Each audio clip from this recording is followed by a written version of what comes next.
सभी भाइयों को मेरी तरफ से प्यार भरा दिल से नमस्कार। और मैं लेके आ चुका हूं आपके सामने यूपी पुलिस के टॉप क्वेश्चन। अगर आप भी यूपी पुलिस के री एग्जाम की दृष्टि से मोस्ट इंपोर्टेंट क्वेश्चन अगर देखना चाहते हो तो मेरे साथ जरूर जुड़ें और इस क्लास को लाइक और शेयर और सब्सक्राइब नहीं किया ना, कर लेना। चाहे आरपीएफ की तैयारी करो, एसएससी की तैयारी करो, किसी की भी तैयारी करो, हर चीज़ की क्लास आपको ऑल एग्जाम यूट्यूब चैनल पर देखने को मिलती है।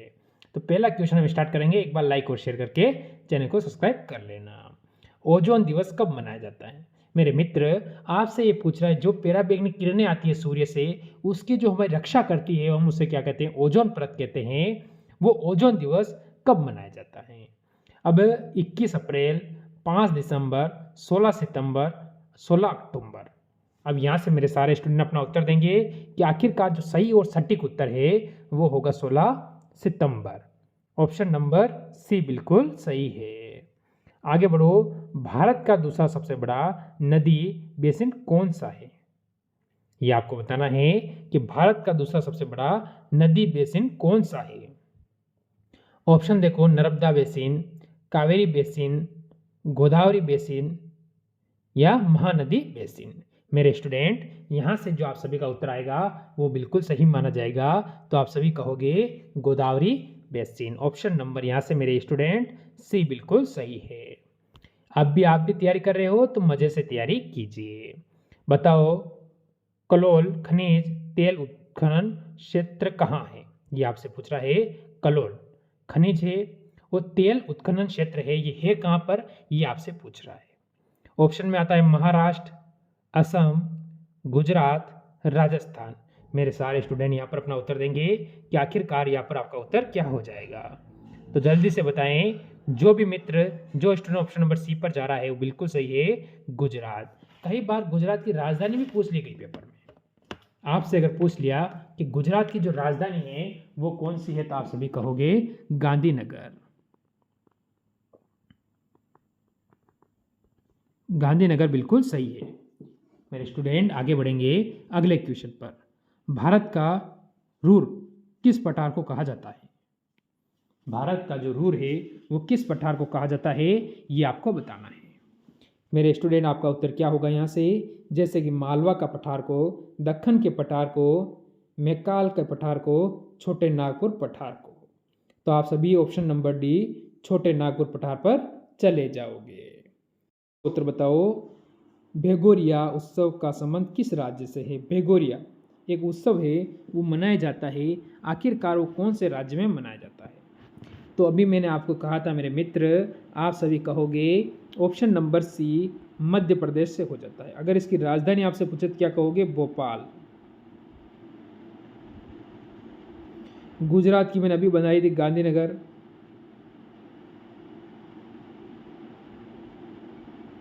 इसके बाद उत्तर प्रदेश की लखनऊ,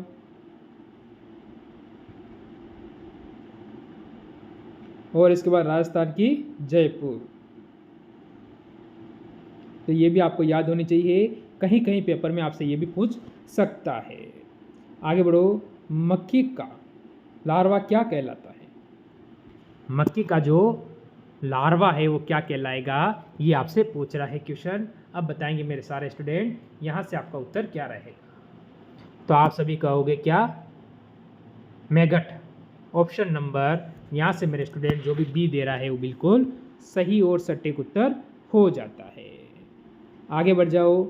निम्न में से किस में मायोसिन प्रोटीन पाया जाता है? मायोसिन प्रोटीन है वो किसे में पाया जाता है? जैसे कि दूध में, बाल में, पेशी में, मक्का में।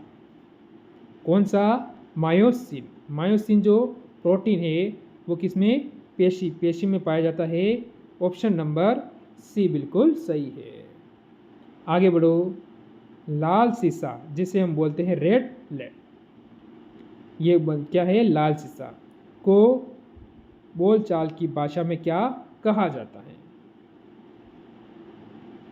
यहाँ पर है लाल सीसा यानी रेड लेड, ठीक है। अब वैसे सामान्य भाषा में जैसे हमारी बोलचाल की भाषा है उसमें हम कहते हैं सिंदूर। सिंदूर का मतलब ऑप्शन नंबर सी यहाँ पर बिल्कुल सही रहेगा।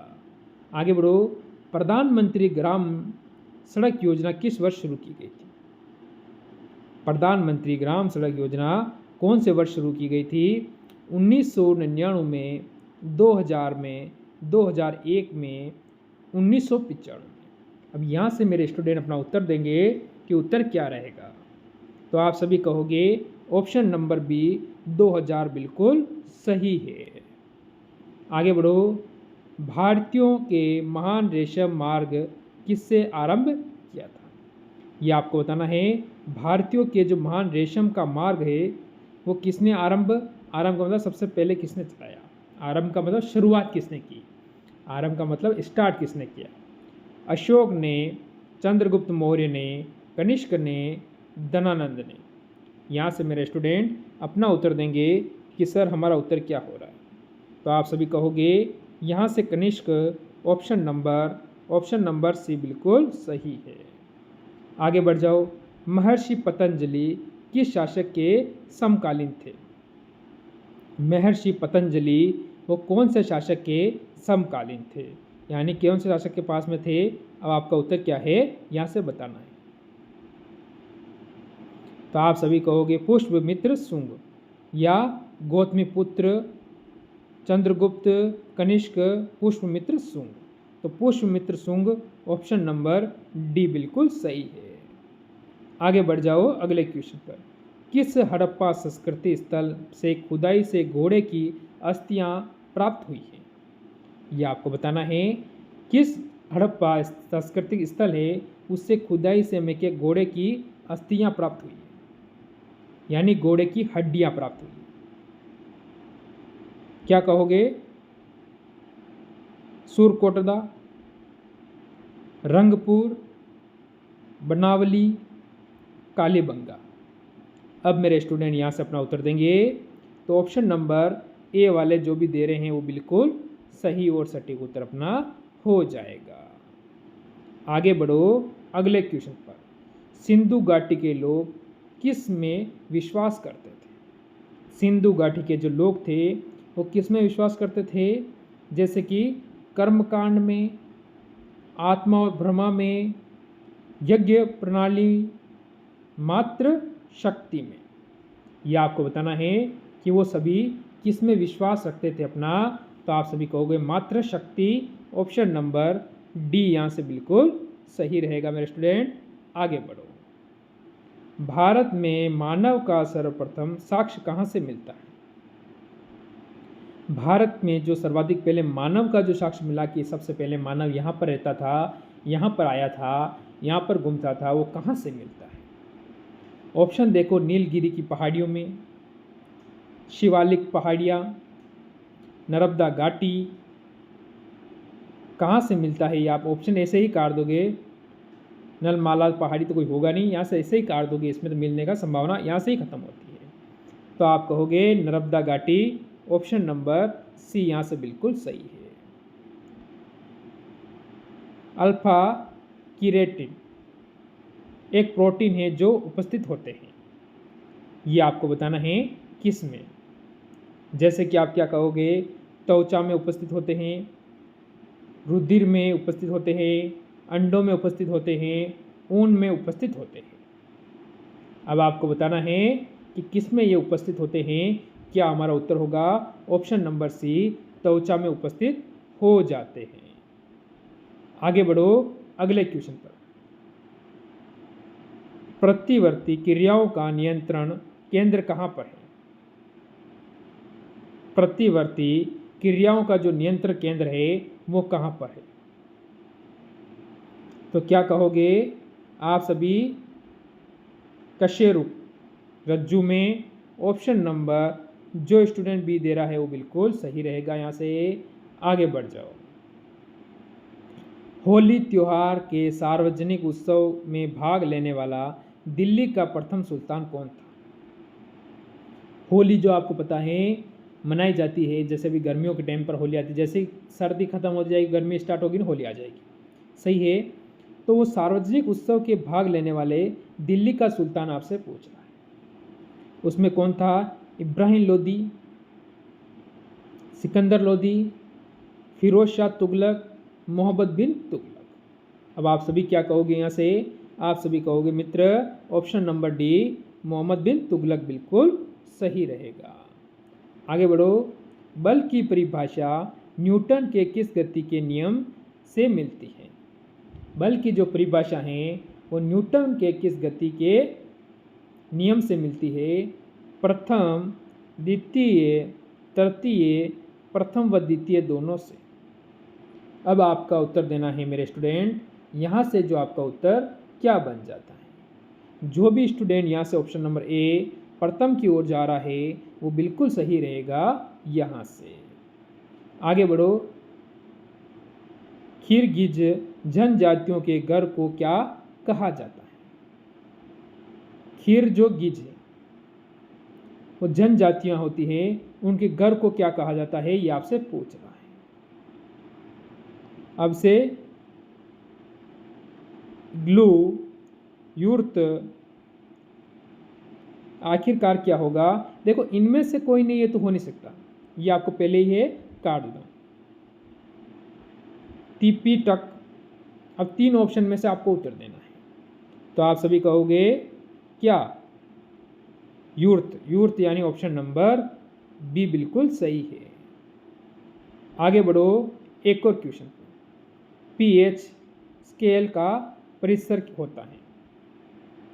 पीएच स्केल है, उसका परिसर क्या है ये आपको बताना है। आपका उत्तर क्या रहेगा? जैसे 0 से 7, 0 से 10, 0 से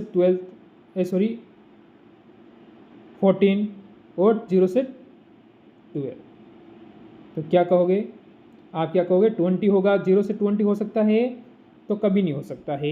एक पीएच स्केल होती है, इसका 0 से 20 का कोई संबंध ही नहीं होता है, 0 से 20 का कोई संबंध होता ही नहीं है। अब 0 से 14 यानी क्या कहोगे? 40। तो क्या 0 से 40 का होता है? क्या 14 का होता है? हाँ, यहाँ से हो सकता है कि पीएच स्केल का जो मान होता है 0 से 14 तक होता है, जिसमें 7 क्या रहता है? शारी रहता है। ये भी आपको ध्यान रखना है। आगे बढ़ो। आरसीबी एवं डब्ल्यूबीसी का अनुपात होता है। आरसीबी वो वाली नहीं है, कौन सी? जो आईपीएल में फाइनल में पहुंचती है, फाइनल में नहीं सेमीफाइनल में पहुंचती है, हार जाती है, वो वाली आरसीबी नहीं है। जो 16 साल से इंतज़ार कर रही है, 17 साल से, 16-17 साल से ट्रॉफी का, ये दूसरी आरसीबी है। तो 120 से 80, 200 से 2, 600 से 1, 1 से 600। तो आप सभी कहोगे ऑप्शन नंबर सी 600 से 1। आगे बढ़ो। अल मुखबरात किस देश की गुप्तचर संस्था है? यानी गुप्तचर संस्था क्या होती है?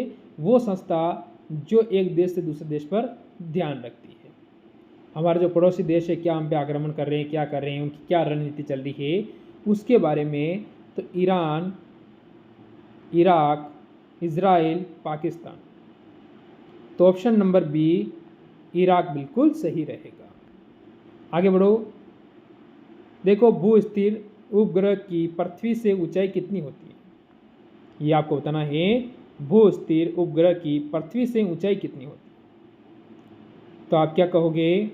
15,000 किलोमीटर, 30,000 किलोमीटर, 36,000 किलोमीटर, 20,000 किलोमीटर। मेरे स्टूडेंट, आप यहाँ से क्या कहोगे? आप सभी कहोगे ऑप्शन नंबर सी 20,000 किलोमीटर। आगे बढ़ जाओ अगले क्वेश्चन पर। अर्थशास्त्र में ग्रेशम का नियम किससे संबंधित है? अर्थशास्त्र होती है, उसमें ग्रेशम का जो नियम होता है वो किससे संबंधित है ये आपको बताना है। तो हम सभी कहेंगे जैसे माल सेवाओं का वितरण, मुद्रा संचालन, मांग और पूर्ति, उपभोक्ता और आपूर्ति। तो आप सभी कहोगे मुद्रा संचालन। ऑप्शन नंबर बी यहाँ से बिल्कुल सही है। चलो आज के लास्ट क्वेश्चन पर। श्रम विभाजन की धारणा का समर्थन किससे किया था? ये आपको बताना है कि जो श्रम विभाजन की जो धारणा थी उसका समर्थन किसने किया था, ये आपको बताना है। थोड़ा सा आवाज़ कट के आ रही होगी, थोड़ा सा नेटवर्क प्रॉब्लम चल रहा है, इसके लिए माफ़ी चाहता हूँ मैं पहले ही। तो आप क्या कहोगे? यहाँ से चलो एक क्वेश्चन का उत्तर तो आप मेरे को कमेंट कर ही सकते हो आज की इस क्लास का। मिलते हैं कल इसी समय एक और क्लास के साथ। सभी को जय हिंद, जय भारत।